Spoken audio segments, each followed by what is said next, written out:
بسم الله الرحمن الرحيم. وحد الحرف كلمة لا تدل على معنى في نفسها بل تدل على معنى في غيرها، نحو من فإن معناها الابتداء وهي لا تدل عليه إلا بعد ذكر ما منه الابتداء، كالبصرة والكوفة. مثلا تقول سرت من البصرة إلى الكوفة. وحد الحرف اور حرف کی تعریف یہ ہے کلمۃ لا تدل علی معنی فی نفسها، کہ وہ ایسا کلمہ ہے کہ جو ایسے معنی پر دلالت نہیں کرتا جو اس کی ذات کے اندر موجود ہیں، بل تدل علی معنی فی غیرها، بلکہ وہ وہ کلمہ دلالت کرتا ہے ایسے معنی پر جو غیر کی ذات میں موجود ہوں۔ نحو من فإن معناها الابتداء، جیسا کہ من کہ اس کے معنی ابتدا شروع کرنے کے ہیں، وہی لا تدل علیہ الا بعد ذکر ما منہ الابتداء، اور وہ من دلالت نہیں کرتا ہے ابتدا پر الا بعد ذکر ما منہ الابتداء، مگر اس اسم کے ذکر کر دینے کے بعد کہ جس سے شروعات ہو رہی ہے، جس سے ابتدا ہو رہی ہے، اس اسم کے ذکر کرنے کے بعد ہی وہ ابتدا پر دلالت کرتا ہے۔ کالبصرۃ والکوفہ، جیسا کہ بصرہ اور کوفہ یہ ما منہ الابتدا ہے۔ مثلا تقول سرت من البصرۃ الی الکوفہ، مثلا آپ کہیں کہ میں چلا بصرے سے کوفہ کی جانب۔ اسم اور فعل کی تعریف کا بیان ختم ہوا، اسی طرح ان کی علامتوں کا بھی بیان ختم ہو گیا۔ اب حرف کی تعریف انہوں نے کی ہے۔ حد کہتے ہیں ایسی تعریف جو جامع اور مانع ہو، یعنی اپنے افراد کو جامع ہو، حرف کے جتنے بھی افراد ہیں، جتنے بھی حروف ہیں، سب کو یہ تعریف شامل ہو۔ مانع دخول غیر سے مانع ہو، یعنی جو حروف نہیں ہیں ان پر یہ تعریف صادق نہ آئے۔ تو حد کہتے ہیں ایسی تعریف جو جامع اور مانع ہو۔ تو وہ کیا ہے جامع اور مانع تعریف؟ کہ حد ایسا کلمہ ہے کہ جو اپنے معنی پر خود دلالت نہیں کرتا ہے، بلکہ اپنے معنی بتلانے کے لیے دوسرے کلمے کا محتاج ہوتا ہے، یعنی کسی اسم یا فعل کا محتاج ہوتا ہے۔ ایسا نہیں ہے۔ اچھا، یہاں پر ایک وہم ہو سکتا ہے کہ کیا یہ حروف کے اندر، جیسے کہ من ہے اس کے معنی سے آتے ہیں، الہ ہے اس کے معنی تک کے آتے ہیں، تو یہ حروف کیا ان کے اندر معنی نہیں پائے جاتے جس طرح اسم اور فعل کے اندر اپنے معنی ہوتے ہیں؟ نہیں، ایسا نہیں ہے، بلکہ ان کے اپنے معنی ہوتے ہیں، اور اسی وجہ سے ان کو موضوع میں شامل کیا گیا۔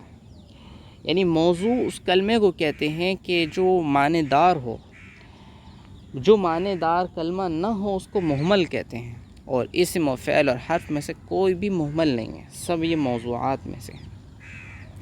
تو اس لیے حرف کے معنی ہیں، لیکن وہ اپنے معنی پر خود دلالت نہیں کرتا ہے، بلکہ اس کے ساتھ جب کسی دوسرے کلمے کو ملایا جاتا ہے تو اس وقت اس کے معنی سمجھ میں آتے ہیں۔ انہوں نے مثال دی کہ سرت من البصرۃ الی الکوفہ، کہ میں بصرہ سے کوفہ کی جانب چلا۔ من ابتدائیہ ہے، اس کے معنی ابتدا کے آتے ہیں کہ مسافت کی یعنی سفر کی شروعات کہاں سے ہوئی، اور الہ حرف غایہ ہے، حرف للغایہ ہے، اس کے معنی تک کے آتے ہیں، یعنی سفر کی انتہا کہاں ہوئی۔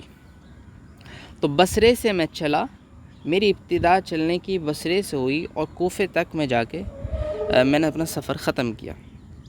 تو من کے معنی سے کے ہیں، ابتدا کے ہیں، لیکن یہ جب تک اس اسم کا تذکرہ نہ ہو کہ جہاں سے ابتدا ہو رہی ہے، اس وقت تک اس کے معنی سمجھ میں نہیں آتے ہیں۔ تو جب انہوں نے کہا من البصرۃ، بصرہ سے، اب اس کے معنی مکمل ہوئے کہ بصرے سے میں چلا کوفہ کی جانب۔ تو حرف وہ کلمہ ہے جو اپنے معنی پر خود دلالت نہیں کرتا ہے بلکہ اس کے ساتھ کسی اور کو ملانا پڑتا ہے، اس وقت ہی اس کے معنی مکمل ہوتے ہیں۔ اچھا، ہم نے کہا تھا کہ حد کہتے ہیں ایسی تعریف کو جو جامع اور مانع ہو، یعنی دخول غیر سے مانع ہو۔ حرف کی تعریف دوسرے کلمات پر یعنی اسم اور فعل پر صادق نہ ہے، لیکن ہم دیکھتے ہیں کہ حرف کی تعریف بعض اسماء پر بھی صادق آتی ہے، جیسے الاسماء اللازمہ للاضافہ، وہ اسماء کہ جن کے لیے اضافت لازم ہے، جو اپنے مضاف الیہ کے محتاج ہوتے ہیں، جیسے کہ اسماء اشارہ ہیں، اسماء موصولات ہیں، فوق و تحت وغیرہ ہیں۔ تو یہ مضاف الیہ کے بغیر نہیں آتے ہیں، یہ ہمیشہ مضاف الیہ کے ساتھ آتے ہیں، یہ مضاف ہوتے ہیں اور ان کے بعد مضاف الیہ آتا ہے، تو اسی لیے ان کو اسماء اللازمہ للاضافت کہتے ہیں کہ جن کے لیے اضافت لازم ہے۔ تو یہ اسماء بھی اپنے معنی بتلانے میں مضاف الیہ کے محتاج ہوتے ہیں، اسی لیے بغیر مضاف الیہ کے نہیں آتے ہیں۔ تو یہ آپ نے جو تعریف کی کہ اپنے معنی خود نہ بتلائے بلکہ دوسرے کلمے کے ساتھ مل کر اس کے معنی سمجھ میں آئے، یہ تعریف تو اسماء اللازمہ للاضافہ پر بھی صادق آ رہی ہے، لہذا آپ کی تعریف دخول غیر سے معنی نہیں ہوئی۔ تو اس کا جواب یہ ہے کہ وہ اسماء لازمہ للاضافہ وضع اول میں جب ان کی سب سے پہلے ان کو وضع کیا گیا تھا، اس وقت ان کے اندر احتیاجگی نہیں تھی، یہ اپنے معنی خود بتلاتے تھے، لیکن جب ان کو استعمال کیا جانے لگا اور عرف عام میں ان کو اسی طرح ہی مضاف الیہ کے ساتھ استعمال کیا جاتا رہا، تو پھر ان کے لیے وضع ثانی میں اضافت لازم ہو گئی۔ تو وضع اول میں تو یہ مستقل بالذات ہیں اور انہیں کسی کلمے کی ضرورت نہیں تھی، لیکن وضع ثانی میں یعنی استعمال میں آنے کی وجہ سے اس کے اندر احتیاجگی آ گئی ہے۔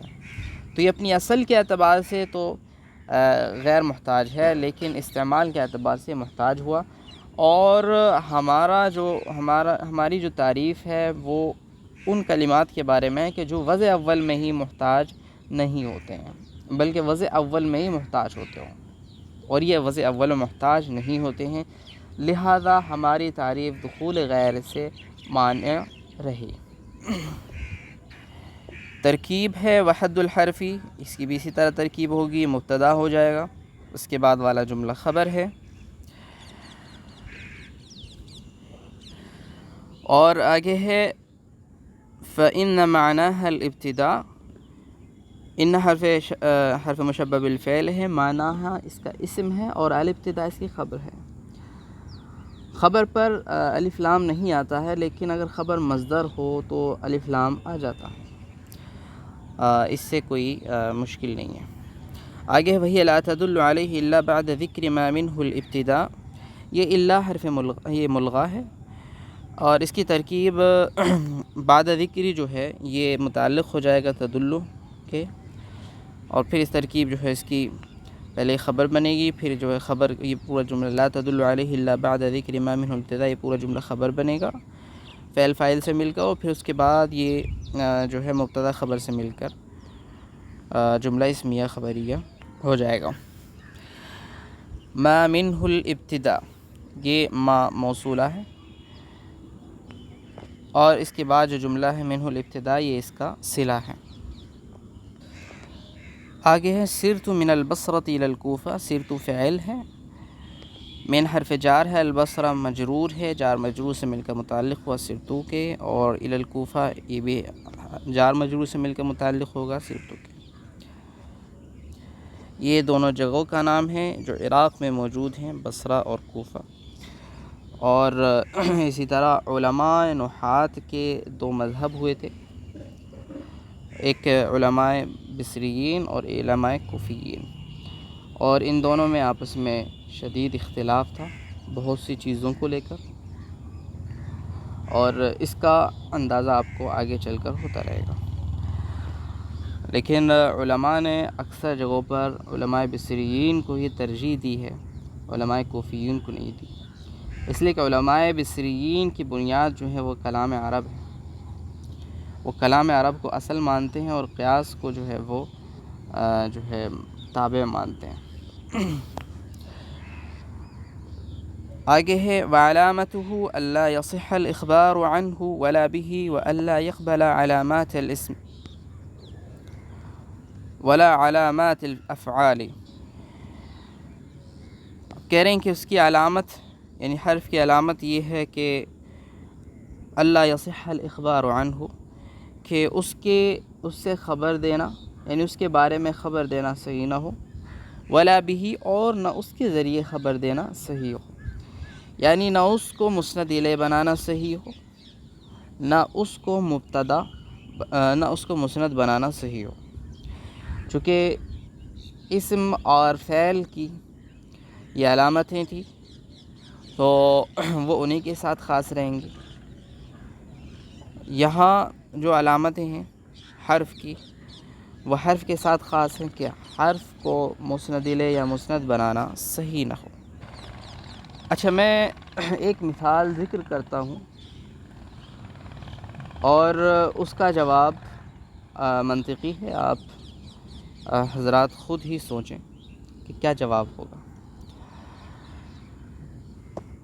مثلا اوپر آیا تھا وَهِيَ لَا تَدُلُّ عَلَيْهِ إِلَّا بَعْدَ ذِكْرِ مَا مِنْهُ الْإِبْتِدَاء، کہ وہ دلالت نہیں کرتا ہے ابتدا پر مگر اس اسم کے ذکر کرنے کے بعد کہ جس سے ابتدا ہو رہی ہے۔ اب ہیا ضمیر یہ من کی طرف راجع ہے، من کی طرف لوٹ رہی ہے اور من حرف ہے۔ اسی طرح لا تدل میں اسم فاعل، لا تدل میں جو فاعل ہے وہ محذوف ہے، ضمیر ہے، وہ ضمیر بھی من کی طرف لوٹ رہی ہے اور من حرف ہے۔ تو جب من حرف ہے تو حرف کی طرف یہ ضمیر لوٹ رہی ہے تو اس کا مطلب یہ ہوا کہ حرف کے بارے میں خبر دی جا رہی ہے کہ وہ ایسا کلمہ ہے، یا حرف بلکہ من کے بارے میں خبر دی جا رہی ہے کہ من جو ہے اپنے ابتدا پر جو ہے ابتدا پر جو ہے دلالت بذات خود نہیں کرتا، تو یہ من کے بارے میں خبر دی جا رہی ہے، تو اس کو مخبر عن بنایا جا رہا ہے، اس کو مخبر عن بنایا جا رہا ہے۔ اور یہاں آپ علامت میں کہہ رہے ہیں کہ اس کو مخبر عن بنانا صحیح نہ ہو، یعنی ایک عام مثال لے لیجیے،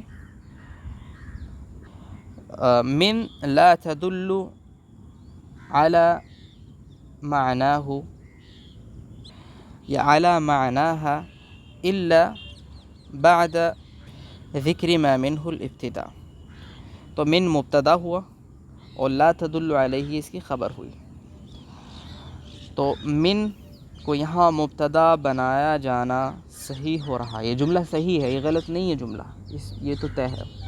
تو جب یہ جملہ صحیح ہے اور من یہاں مسند الیہ بن رہا ہے، مبتدا بن رہا ہے، حالانکہ مبتدا بننا یا مسند الیہ بننا یہ اسم کی خاصیت ہے، حرف کی خاصیت نہیں ہے، تو پھر یہ اس کو ابتدا بنانا صحیح کیوں ہوا؟ جملہ صحیح ہے۔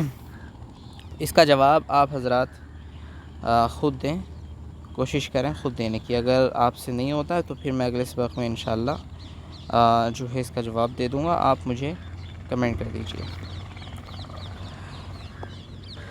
آگے ہے وَأَلَّا يَقْبَلَ عَلَامَاتِ الْاسْم، اور وہ قبول نہ کرتا ہو اسم کی علامت کو، ولا علامات الافعال، ولا علامات الافعال، اور نہ افعال کی علامتوں کو، یعنی حرف کی علامتیں وہ ہیں جو اسم اور فعل کی علامتوں کے علاوہ ہیں۔ اسم کی علامتیں نہ ہو، اگر کہیں پر اسم کی کوئی علامت نہ پائی جا رہی ہو، فعل کی کوئی علامت نہ پائی جا رہی ہو، تو سمجھ لیا جائے کہ یہ حرف ہے، یہ اسم یا فعل نہیں ہے۔ اچھا، یہاں پر ایک اعتراض ہو سکتا ہے،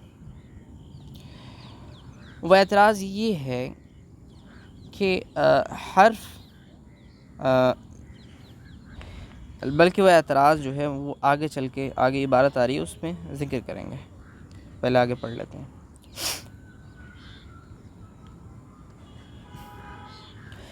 وللحرف في كلام العرب فوائد كالربط بين الاسمين نحو زيد في الدار، أو الفعلين نحو أريد أن تضرب، أو اسم وفعل كضربت بالخشبة، أو الجملتين نحو إن جاءني زيد أكرمته، وغير ذلك من الفوائد التي تعرفها في القسم الثالث إن شاء الله تعالى.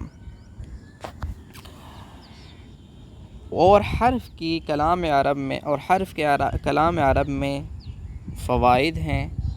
یہ فوائد جمع ہے فائدہ کی. جیسا کہ دو اسموں کے درمیان ربط پیدا کرنا، کالربط بین الاسمین نحو زید فی الدار، زید گھر میں ہے، دار کہتے ہیں گھر کو.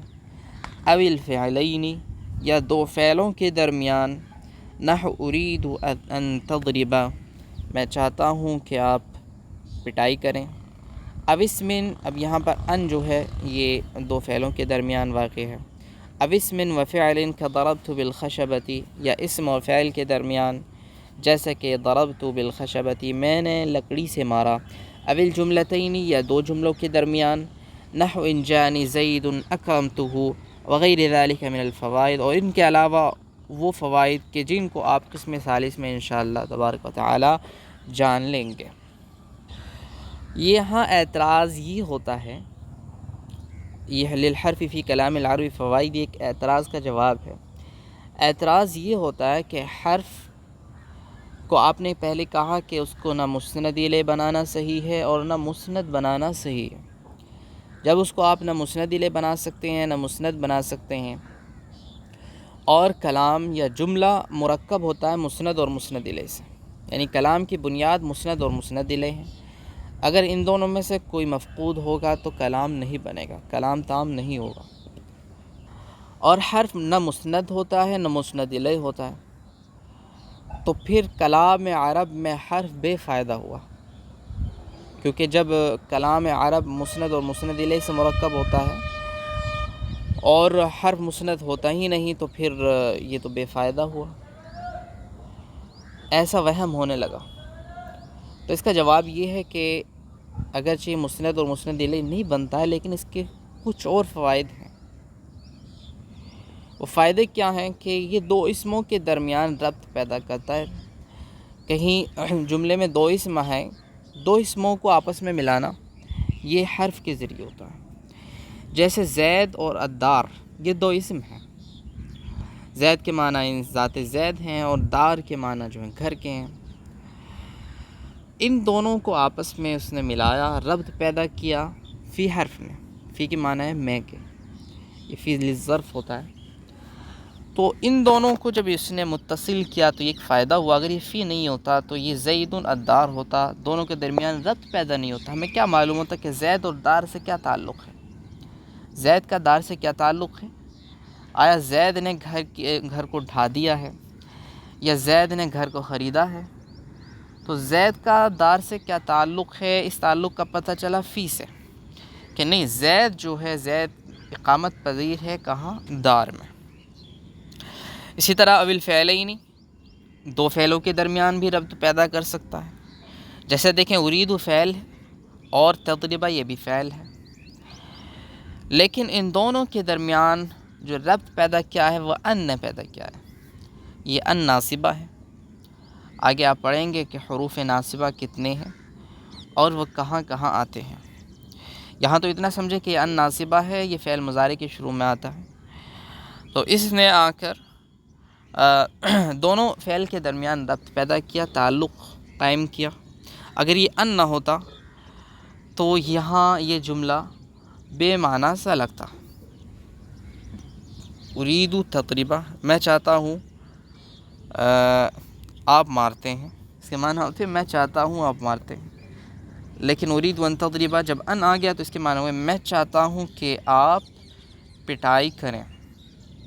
یہ ان ناصبہ ہوتا ہے اور اپنے ما بعد کو مصدر کے معنی میں کر دیتا ہے. تضربہ اگرچہ فعل مضارع ہے اور اس کے معنی آتے ہیں کہ آپ پٹائی کرتے ہیں یا پٹائی کریں گے، لیکن جب اس کے شروع میں ان مصدریہ آ جاتا ہے، اس کو ان مصدریہ بھی کہتے ہیں. اور عمل کے اعتبار سے چونکہ یعنی ایک اس کا عمل لفظاً ہوتا ہے اور ایک عمل معنن ہوتا ہے. تو لفظی عمل کے اعتبار سے تو اس کو حرف ناصبہ کہتے ہیں، حرف ناصب کہتے ہیں، اور معنوی عمل کے اعتبار سے اس کو مصدریہ کہتے ہیں.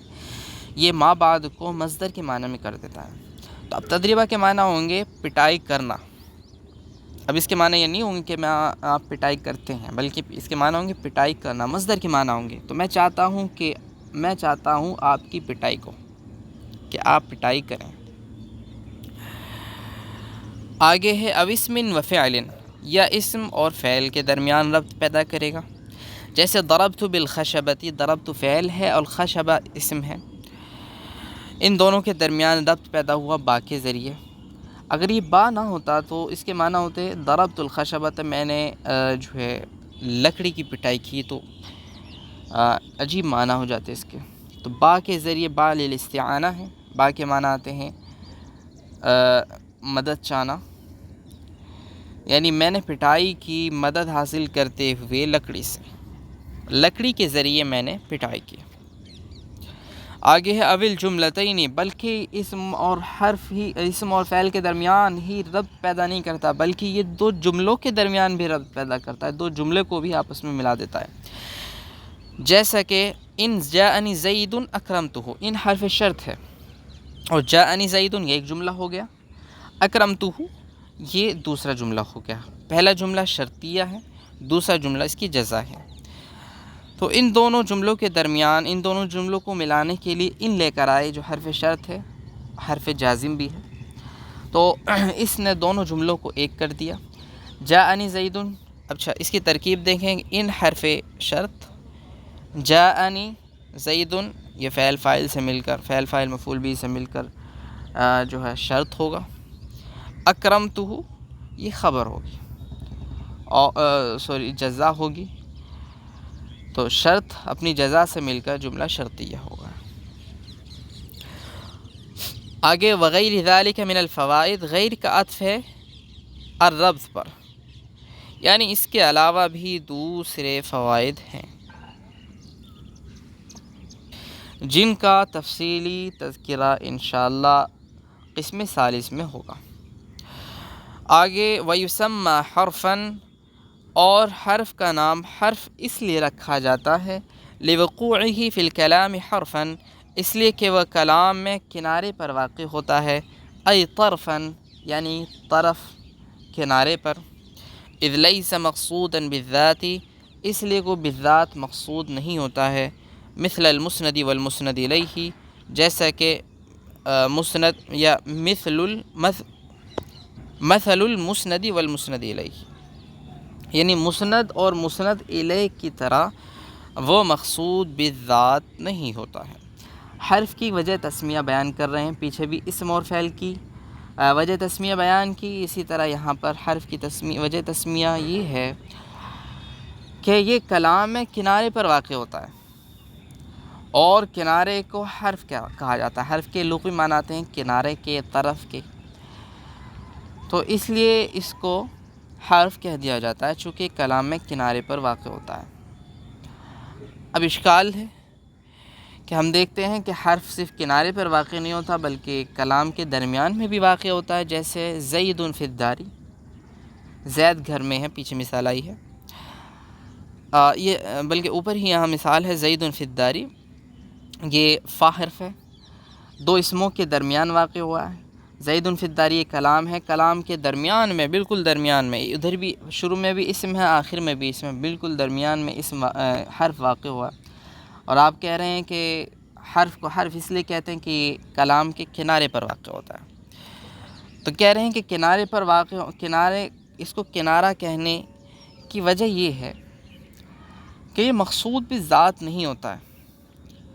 کلام میں جس طرح مسند اور مسند الیہ مقصود بالذات ہوتے ہیں، مقصود بالذات کے معنی ہے کہ اپنے معنی بتلانے میں وہ مستقل ہو، اپنے معنی بتلانے میں دوسرے کا محتاج نہ ہو. تو کلام کی بنیاد مسند اور مسند الیہ ہے، اور وہ دونوں مقصود بالذات ہیں. کلام کو مقصود بالذات حرف نہیں ہوتا ہے، اپنے معنی وہ خود نہیں بتلاتا ہے.